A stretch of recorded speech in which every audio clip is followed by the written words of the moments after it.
여러분 축하해 주십시오. 현대차가 인수한 회사가 4년 만에 몸값이 150배가 뛰었습니다. 1조 원이 150조 원이 됐으니 이건 인류 역사상 유례없는 대박이죠. 그런데 이상하지 않습니까? 샴페인을 터뜨려야 할 이 시점에 정작 이 집을 지은 설계자들은 하나둘 짐을 싸서 도망치듯 떠나고 있습니다. 150조짜리 황금 알을 낳는 거위의 배를 가르는 걸까요? 아니면 거위가 가짜라는 걸 눈치챈 걸까요? 오늘 화려한 숫자 뒤에 숨겨진 잔혹한 진실을 파헤쳐 봅니다. 1조가 150조가 된 기적, 숫자의 마법. 여러분, 지금 여러분의 계좌에 1조 원이 있는데 누군가 4년 뒤에 이걸 150조 원으로 하면 믿으시겠습니까? 사기꾼이라고 생각하시겠죠. 그런데 이 믿기 힘든 숫자를 현실로 만든 기업이 있습니다. 대한민국 자동차의 자존심, 현대자동차 그룹입니다. 현대차가 2021년 보스턴 다이내믹스를 인수할 때만 해도 비웃었습니다. 백덤블링이나 하는 비싼 장난감을 왜 사느냐는 조롱이 쏟아졌죠. 하지만 2026년 오늘 그 비웃음은 경악으로 바뀌었습니다. 전 세계 주요 투자은행들이 매긴 이 회사의 몸값은 무려 150조 원. 1조 원이라는 씨앗이 150배의 거대한 황금나무로 자라난 겁니다. 이건 단순한 성장이 아니라 인류 경제 역사에 남을 수준의 경이로운 책팟입니다. 자, 숫자는 이렇게 화려합니다. 보기만 해도 배가 부르죠. 하지만 여러분, 우리는 수석 분석가의 차가운 시선으로 이 황금빛 안개를 걷어내야 합니다.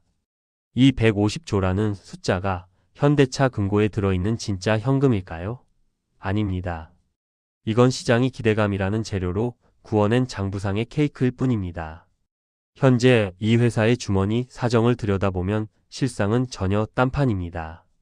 100원을 벌기 위해 400원을 길바닥에 뿌리고 있는 구조죠. 현대차는 이 적자 구멍을 메우기 위해 지금까지 3조 원이 넘는 돈을 쏟아부었습니다. 소중한 자산이 들어간 현대차의 이익이 로봇이라는 미래의 꿈을 위해 밑 빠진 독에 물 붓듯 들어가고 있다는 뜻입니다. 비유하자면 이렇습니다. 현대차는 지금 전 세계에서 가장 빠르고 화려한 슈퍼카를 샀습니다. 겉모습은 번쩍거리고 부러워하죠. 하지만 이 차는 연비가 최악이라 기름을 들이붓고 있고 심지어 아직 정식 번호판도 달지 못해 일반 도로를 달릴 수도 없는 상태입니다. 그런데 더 기막힌 상황은 지금부터입니다. 차값은 150배나 올랐다고 난리인데 정작 이 슈퍼카를 운전할 줄 아는 베테랑 드라이버와 엔진을 고칠 수 있는 수석 정비사들이 갑자기 차 키를 던지고 차에서 내리고 있습니다. 잔치는 이제 막 시작되려는데 잔치의 주인공들이 사라지고 있는 이 역설적인 상황을 어떻게 설명해야 할까요? 이건 단순한 이직 문제가 아닙니다. 150조짜리 신화가 무너지느냐 아니면 더 거대한 도약으로 가느냐를 결정하는 균열입니다. 현대차는 왜 이 핵심 인재들을 잡지 못한 걸까요? 아니 어쩌면 잡지 않은 걸까요? 이들이 떠난 빈자리에 기술자가 아닌 돈 관리 전문가가 앉았다는 사실에 우리는 주목해야 합니다. 150조라는 장밋빛 환상 속에 가려진 현대차의 진짜 속내, 그리고 떠난 이들이 남기고 간 불길한 메시지는 과연 무엇일까요? 이 화려한 파티의 불이 꺼지기 전에 우리가 반드시 알아야 할 두 번째 진실을 지금 바로 공개합니다. 기술은 신, 통장은 마이너스. 떠난 드라이버들이 남긴 차가운 공기 속에 앉아있는 현대차의 심정은 어떨까요? 이들이 떠난 빈자리는 단순히 책상 3개가 비었다는 뜻이 아닙니다. 150조짜리 슈퍼카에서 엔진과 조향장치, 그리고 내비게이션이 한꺼번에 빠져나간 것과 다름없죠. 특히 아틀라스의 아버지라 불리는 아론 샌더스가 친정인 구글 딥마인드로 돌아갔다는 사실은 상징하는 바가 매우 큽니다.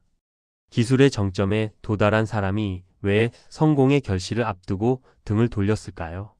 업계에서는 이를 두고 아주 불길한 추측을 내놓고 있습니다.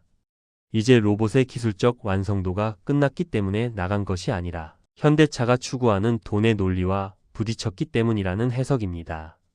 여러분, 이들의 이력서를 한번 보십시오. 짧게는 20년, 길게는 30년 넘게 로봇이라는 한 우물만 판 사람들입니다. 이들은 수익보다 기술의 완벽함을 사랑하는 예술가에 가깝습니다. 하지만 현대차는 기업입니다. 그것도 아주 거대한 제조 기업이죠. 3조 원이라는 천문학적인 돈을 쏟아부은 현대차 입장에선 이제 멋진 로봇을 만들라는 대신 돈 되는 로봇을 찍어내라는 압박을 시작했을 겁니다. 연구실의 낭만이 끝나는 순간 기술자들은 짐을 쌌습니다. 이는 보스턴 다이내믹스가 이제 세상에 없던 로봇을 연구하는 곳에서 규격에 맞춘 로봇을 양산하는 공장으로 강제 전환되고 있다는 강력한 신호입니다. 문제는 여기서 끝이 아닙니다. 이 핵심 인재들이 나가는 뒷모습을 보며 가장 기뻐할 곳이 어디일까요? 바로 구글과 테슬라 같은 경쟁사들입니다. 30년간 쌓아온 보스턴 다이내믹스의 미친 기술 노하우가 경쟁사들의 핵심 부서로 스며들고 있습니다. 현대차는 3조 원을 들여 기술을 샀는데 정작 그 기술의 주인들은 라이벌의 품으로 안기고 있는 꼴이죠.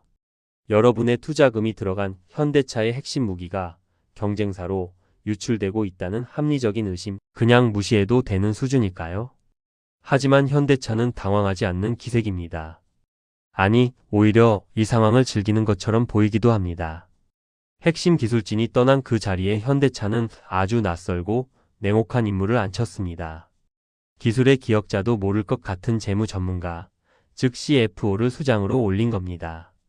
병원장의 의사 대신 회계사가 앉은 격인데 시장은 이 인사를 보고 오히려 주가를 끌어올렸습니다. 도대체 현대차는 어떤 무서운 계획을 세우고 있길래 이런 파격적인 수를 던진 걸까요?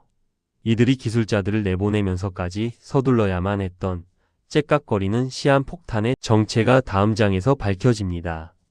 아틀라스라는 괴물의 탄생 SOLUTIONTCH. 여러분, 현대차가 왜 이토록 서두르는지, 왜 30년 지기 기술자들과의 이별을 담담하게 받아들였는지 그 속사정을 들여다보면 소름 돋는 계획이 보입니다. 이제 로봇은 더 이상 유튜브 조회수를 올리는 백덤블링 선수가 아닙니다. 현대차가 공개한 신형 아틀라스를 보십시오. 360도로 꺾이는 관절로 인간이 들어갈 수 없는 좁은 틈에서 무거운 엔진 블록을 번쩍 들어 올립니다. 원격 조종도 필요 없습니다. 스스로 상황을 판단하고 부품을 조립하죠. 드디어 로봇이 연구소라는 울타리를 부수고 돈을 벌어다 줄 공장이라는 거친 현장으로 탈출한 겁니다. 이건 단순한 기술 진보가 아닙니다. 현대차는 이제 보스턴 다이내믹스를 꿈을 꾸는 연구소가 아니라 물건을 찍어내는 제조 기지로 완벽하게 재정의했습니다. 현대차의 목표는 명확합니다. 2028년까지 연간 3만 대의 아틀라스를 생산할 수 있는 거대한 공장을 짓는 것이죠. 로봇 한 대의 가격은 약 2억 원입니다. 이 비싼 로봇을 누가 사냐고요? 바로 현대차 자신입니다. 전 세계에 퍼져 있는 현대차의 수많은 완성차 공장이 이 로봇들의 첫 번째 직장이 될 겁니다. 24시간 쉬지 않고 휴가도 없고 노조 파업도 없는 완벽한 노동력이 탄생하는 순간입니다. 하지만 이 거대한 청사진을 완성하려면 반드시 넘어야 할 산이 있습니다. 바로 돈입니다. 공장을 짓고 수만 대의 로봇을 양산하는 데는 지금까지 쏟아부은 3조 원과는 비교도 안 될 만큼의 천문학적인 자금이 필요합니다. 현대차 그룹의 현금만으로는 감당하기 벅찬 수준이죠. 그래서 현대차는 승부수를 던졌습니다. 보스턴 다이내믹스를 나스닥이라는 거대한 자본의 심장에 상장시켜 전 세계 투자자들의 돈을 끌어모으겠다는 겁니다. 150조라는 화려한 몸값은 바로 이 투자 유치를 위한 가장 완벽한 전단지인 셈입니다. 결국 기술자들이 떠난 자리에 재무 전문가가 앉은 이유는 하나입니다. 기술 개발은 이제 충분하니 상장이라는 거사를 치르기 위해 장부를 정리하고 수익 모델을 증명하라는 명을 받은 것이죠. 하지만 여러분, 여기서 아주 날카로운 질문을 하나 던져봐야 합니다. 현대차가 상장을 서두르는 이유가 오직 로봇 공장을 짓기 위해서일까요? 사실 이 상장 시계 뒤에는 현대차 그룹 전체의 명운이 걸린, 그리고 정의선 회장의 미래가 걸린 아주 은밀하고도 절박한 계약서가 숨겨져 있습니다. 그 계약서의 봉인을 뜯어보겠습니다. 째깍거리는 시한폭탄, 손정희의 선물. 현대차가 나스닥 상장을 서두르는 진짜 이유, 그 깊숙한 곳에는 손정의의 덫이라 불리는 차가운 계약서 한 장이 놓여 있습니다. 2021년 소프트뱅크로부터 이 회사를 사올 때 현대차는 승자의 미소를 지었지만 손정의 회장은 그 뒤에서 풋옵션이라는 날카로운 단검을 숨겨두었습니다.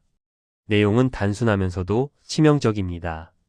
약속된 기한 안에 보스턴 다이내믹스를 상장시키지 못하면 소프트뱅크가 보유한 남은 지분을 현대차가 전부 비싼 값에 되사줘야 한다는 조항이죠. 지금처럼 적자가 쌓이는 상황에서 상장이 무산되면 현대차는 앉은 자리에서 수천억 원의 생돈을 물어내야 합니다. 그런데 이 돈의 전쟁에는 현대차 주주라면 반드시 알아야 할 한 인물이 더 등장합니다. 바로 현대차 그룹의 정점에 있는 정의선 회장입니다. 정 회장은 인수 당시 개인 돈 2,500억 원을 털어 지분 22.6%를 직접 확보했습니다. 회장님이 왜 개인 재산까지 태워가며 로봇 회사에 올인했을까요? 단순히 미래를 사랑해서일까요? 수석 분석가의 시선으로 보면 이건 완벽하게 설계된 지배구조의 마스터키입니다. 만약 보스턴 다이내믹스가 150조 원의 가치로 나스닥에 화려하게 입성한다면 정 회장의 개인 지분 가치는 무려 30조 원을 넘어서게 됩니다. 이 30조 원은 단순한 숫자가 아닙니다.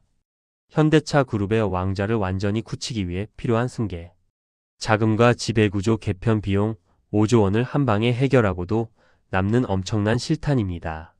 즉, 보스턴 다이내믹스의 상장은 현대차가 로봇 기업으로 변신하기 위한 관문이기도 하지만 동시에 정의선 회장이 그룹의 진정한 주인으로 거듭나기 위한 가장 거대한 자금 세탁소가 될 수도 있다는 뜻입니다.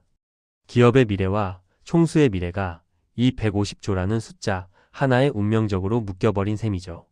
상황이 이렇다 보니 현대차는 이제 뒤를 돌아볼 여유가 없습니다. 기술자가 떠나든 연구 문화가 파괴되든 일단 상장이라는 골인 지점까지 장부를 끌고 가야만 합니다. 실패는 곧 그룹 전체의 위기로 번질 수 있으니까요. 하지만 세상에 공짜 점심은 없죠.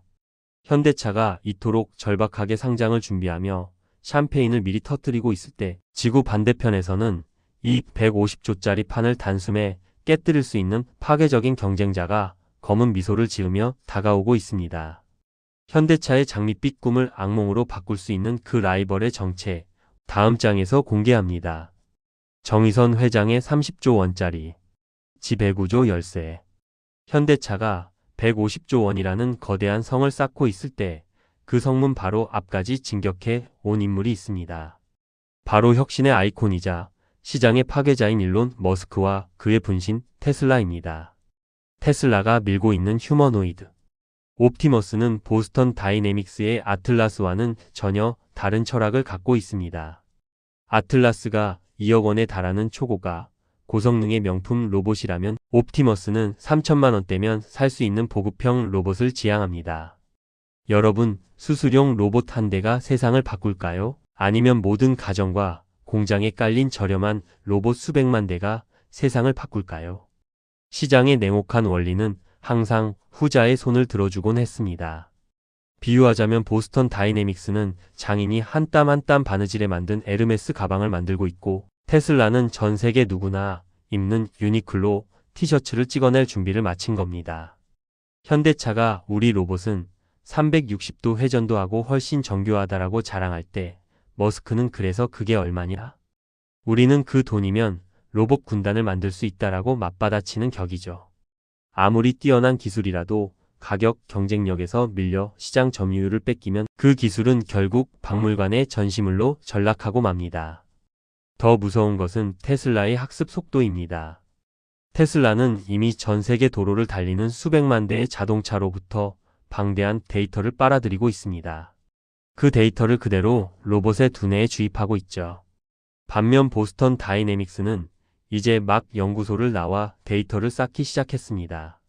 아무리 천재적인 설계자가 있었다고 해도 수백만 대의 기계가 실시간으로 학습하는 데이터의 힘을 이기기는 쉽지 않습니다. 현대차가 기술자들을 내보내고 재무 전문가를 수장에 앉힌 지금 이 순간에도 테슬라의 AI는 잠도 자지 않고 아틀라스의 격차를 좁혀오고 있습니다. 결국 이 싸움은 누가 더 똑똑한가가 아니라 누가 더 빨리, 더 싸게 시장을 장악하느냐의 전쟁으로 변했습니다. 만약 테슬라가 먼저 시장을 먹어치운다면 현대차가 꿈꾸던 150조 원의 기업 가치는 단숨에 반토막, 아니 그 이하로 추락할 수도 있습니다. 샴페인을 터뜨리기엔 아직 이른 정도가 아니라 어쩌면 독배를 들고 있는지도 모를 일입니다. 그런데 여러분, 이 로봇 전쟁의 끝에서 진정으로 떨고 있는 사람들은 따로 있습니다. 바로 현대차 공장에서 땀 흘려 일하는 노동자들과 그들의 일자리를 지켜보고 있는 우리 자신입니다. 다음 장에서 그 서늘한 미래를 들여다보겠습니다. 요리사가 떠난 자리에 회계사가 앉았다. 여러분, 이제 관점을 조금 바꿔보겠습니다. 150조라는 화려한 숫자와 나스닥 상장이라는 거창한 계획 아래에는 우리 삶을 송두리째 뒤흔들 아주 서늘한 풍경이 깔려 있습니다. 현대차가 아틀라스를 양산해서 가장 먼저 보낼 곳이 어디일까요? 바로 자기 자신들의 공장입니다. 2028년까지 3만 대를 투입하겠다는 계획은 단순히 생산성을 높이겠다는 뜻이 아닙니다. 연봉 5천만 원을 받는 숙련공 4명이 3교대로 하던 일을 2억 원짜리 로봇 한 대가 24시간 내내 잠도 자지 않고 해내겠다는 선전포고입니다. 계산기를 두드려보면 결과는 참혹합니다. 단순 계산으로만 9만 명의 인간 노동력이 공장에서 사라지게 됩니다. 이것은 비단 현대차만의 이야기가 아닙니다. 물류, 건설, 서비스업까지 도미노처럼 번져나갈 변화의 시작일 뿐이죠. 비유하자면 우리는 지금 거대한 쓰나미가 몰려오는 해변에서 쓰나미의 화려한 물보라만 구경하며 와, 멋지다라고 감탄하고 있는 셈입니다. 하지만 그 파도가 해변에 닿는 순간 우리가 서 있는 일자리의 터전은 순식간에 휩쓸려 나갈 것입니다. 현대차 노조가 합의 없이 로봇 단 한 대도 들릴 수 없다며 배수진을 치는 이유도 여기에 있습니다. 그들은 이미 직감하고 있는 겁니다. 로봇의 백덤블링이 누군가에겐 환호할 구경거리지만 자신들에겐 생존을 위협하는 공포의 몸짓이라는 사실을 말이죠. 역사는 단 한 번도 기술의 흐름이 인간의 저항에 가로막힌 적이 없음을 증명해 왔습니다. 자동차가 처음 나왔을 때 마부들이 채찍을 휘두르며 반대했지만 결국 마차는 박물관으로 갔습니다. 현대차가 기술자들을 내보내고 재무 전문가를 앉힌 진정한 의도 역시 여기에 있을지도 모릅니다. 이제 기술 개발은 끝났으니 반대하는 사람들을 설득하거나 밀어내고 실제로 공장에 로봇을 깔아서 이익을 극대화하라는 특명을 내린 것이죠. 냉정하게 말해 기업의 입장에서는 불평 많은 인간, 노동자보다 묵묵히 일만 하는 로봇이 훨씬 매력적인 자산이기 때문입니다.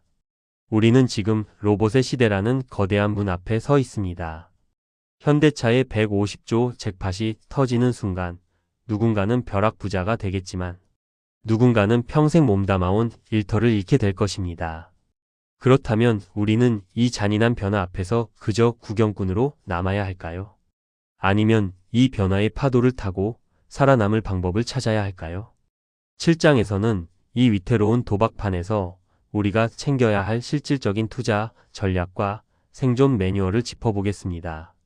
과연 이 위험한 파티에서 끝까지 살아남아 수익을 챙길 사람은 누가 될까요? 에르메스와 유니클로의 데스매치. 자, 이제 우리는 화려한 150조의 환상과 그 뒤에 숨겨진 서늘한 일자리의 진실까지 모두 확인했습니다. 그렇다면 이제 가장 중요한 질문이 남았습니다. 그래서 내 돈을 어디에 걸어야 하는가? 입니다. 수석 분석가로서 여러분께 냉정하게 말씀드리겠습니다.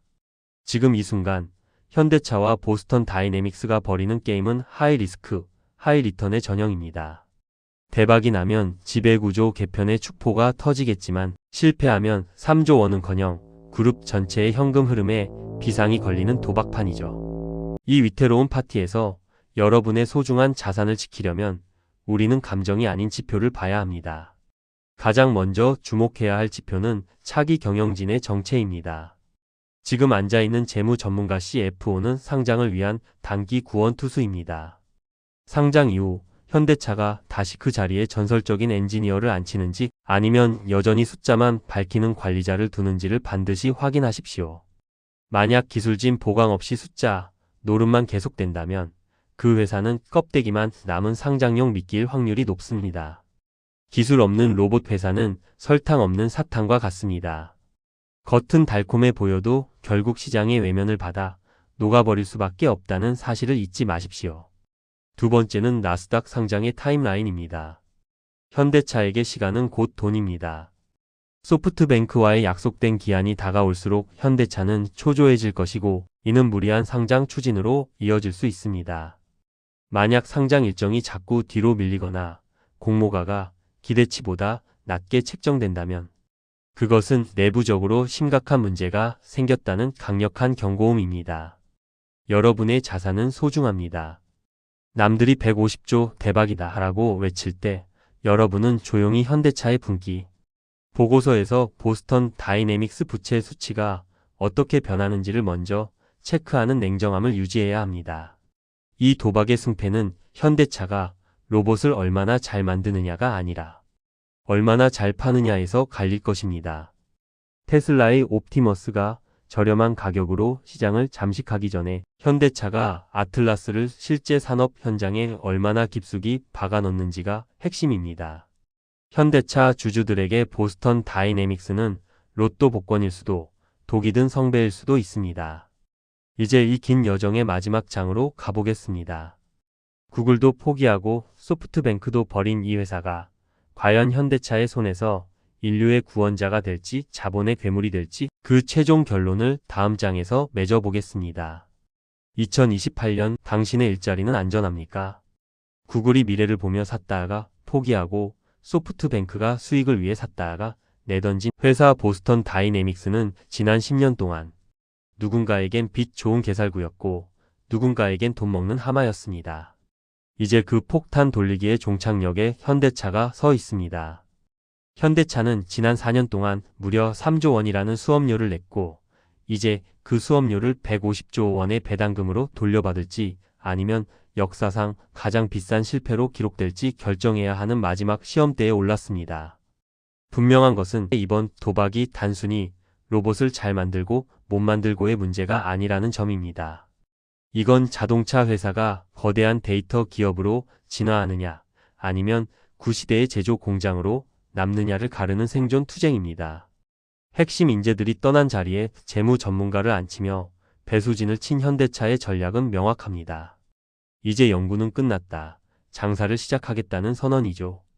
이 독한 결단이 상장 대박으로 이어진다면 정의선 회장은 그룹의 완벽한 주인이 될 것이고 현대차는 로봇 시대의 퍼스트 무버가 될 것입니다. 하지만 여러분, 투자자의 시선에서 이 화려한 승전보를 기다리는 동안 절대 잊지 말아야 할 사실이 있습니다. 150조라는 숫자는 시장이 빌려준 기대감일 뿐 우리의 현실은 2년 뒤 공장에 깔릴 로봇과 그로 인해 바뀔 여러분의 일자리라는 점입니다. 현대차가 잭팟을 터뜨리는 날 우리는 웃으며 주식 계좌를 확인하고 있을까요? 아니면 로봇에게 자리를 내준 내 책상을 정리하고 있을까요? 기술의 진보가 자본의 축제가 될 때 그 소외된 그늘 속에 여러분의 미래가 가려져 있지는 않은지 냉정하게 돌아봐야 합니다. 결론은 이렇습니다. 현대차의 150조 도박은 이제 막 주사위가 던져졌습니다. 나스닥 상장이라는 골인 지점에 도착하기 전까지 수많은 변수가 여러분의 자산을 흔들 겁니다. 부디 겉으로 드러나는 화려한 로봇의 춤사위에 현혹되지 마십시오. 그 뒤에서 째깍거리는 자본의 논리와 시한폭탄 같은 계약서의 문구를 끝까지 추적해야 합니다. 경제 편의점은 이 위험하고도 짜릿한 도박의 결과가 나올 때까지 여러분의 눈과 귀가 되어 그 진실을 가장 빠르게 전달하겠습니다. 오늘 이 분석이 여러분의 소중한 부를 지키는 날카로운 창이 되었기를 바랍니다. 보스턴 다이내믹스의 상장 소식만큼이나 중요한 것은 테슬라 옵티머스의 양산 발표입니다. 두 거인의 격돌이 예상되는 2026년 하반기 로봇 대전에 대해 더 자세한 비교 분석이 필요하시다면 말씀해 주세요. 바로 준비해 드리겠습니다.